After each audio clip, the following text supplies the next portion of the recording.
एक दफ़ा का जिक्र है, एक खूबसूरत और घना जंगल था जहाँ हर तरफ हरियाली ही हरियाली थी।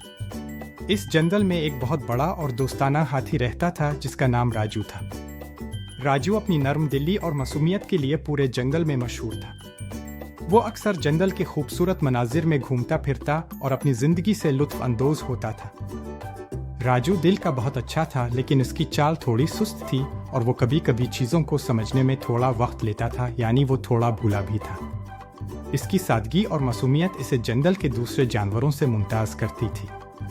वो किसी को नुकसान पहुंचाने का सोच भी नहीं सकता था और हमेशा दूसरों की मदद के लिए तैयार रहता था।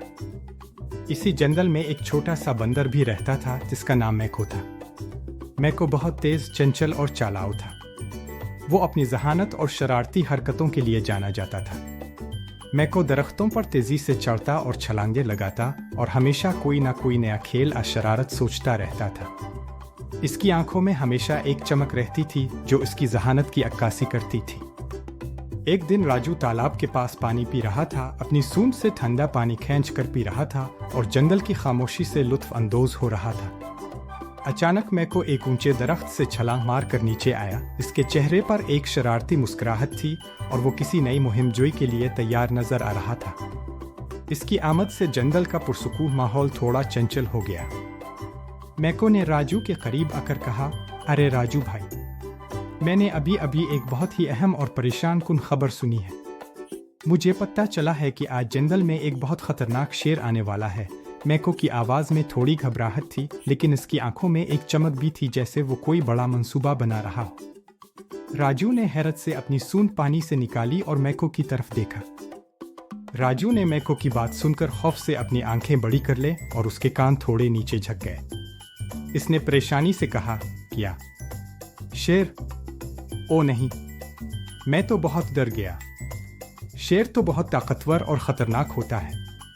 अब हम क्या करेंगे? राजू के चेहरे पर परेशानी के आसार नुमायां थे और वो वाकई खौफजदा नजर आ रहा था। मैको ने राजू को तसल्ली देते हुए कहा, फिक्र मत करो राजू, घबराने की कोई ज़रूरत नहीं। मेरे पास एक ज़बरदस्त और बेहतरीन प्लान है जो हमें इस मुश्किल से निकाल लेगा। चलो हम दोनों जल्दी से एक बड़े नारियल के पेड़ के पीछे छप जाते हैं ताकि शेर हमें देख ना सके। मैको ने एक नारियल के दरख्त की तरफ इशारा किया। इसके चेहरे पर एतमाद था, जैसे इसने पहले ही सब कुछ सोच लिया था। राजू ने नारियल के पेड़ की तरफ देखा और फिर अपने बड़े जिस्म की तरफ इशारा करते हुए मायूसी से कहा, मैको, ये तुम क्या कह रहे हो? मैं तो इतना बड़ा हूँ, मेरा जिस्म इतना भारी है। ये छोटा सा नारियल का पेड़ तो मुझे छुपा ही नहीं सकता। मैं तो इसके पीछे बिल्कुल नजर आऊंगा। राजू के चेहरे पर बेबसी और मायूसी का तासुर था। इसे मैको का प्लान बिल्कुल भी अमली नहीं लग रहा था। मैको ने मुस्कुराते हुए कहा, तो फिर मेरे प्लान का दूसरा और ज्यादा दिलचस्प हिस्सा सुनो। ये तो सिर्फ शुरुआत थी। हम तालाब के पास कीचड़ लगाकर अपना रंग बदल लेंगे ताकि शेर हमें पहचान ही ना सके। हम कीचड़ में लथपथ होकर ऐसे लगेंगे जैसे हम कोई पत्थर या कोई और चीज है। मैको की आंखों में चमक थी और वो तालाब की तरफ इशारा कर रहा था जहां कीचड़ नजर आ रहा था। राजू ने मैको की बात पर गौर किया और इसे ये ख्याल अच्छा लगा। इसने मैको की बात मान ली और दोनों ने मिलकर अपने ऊपर कीचड़ लगाना शुरू कर दिया। राजू अपनी सूंड से कीचड़ उठाकर अपने पूरे जिस्म पर डाल रहा था, जबकि मैको अपने छोटे हाथों से कीचड़ उठाकर अपने ऊपर मिल रहा था।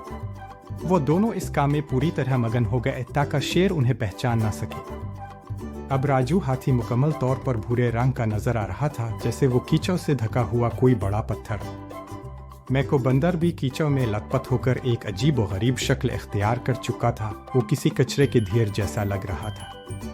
दोनों एक दूसरे को देखकर मुस्कुरा रहे थे। उनकी ये नई शक्ल वाकई मुज़हका-खेज थी। थोड़ी देर बाद, जैसा कि मैको ने बताया था, सच में एक ताकतवर शेर जंगल के रास्ते से आ गया। शेर ने दूर से राजू और मैको को देखा जो कीचड़ में छुपे हुए थे।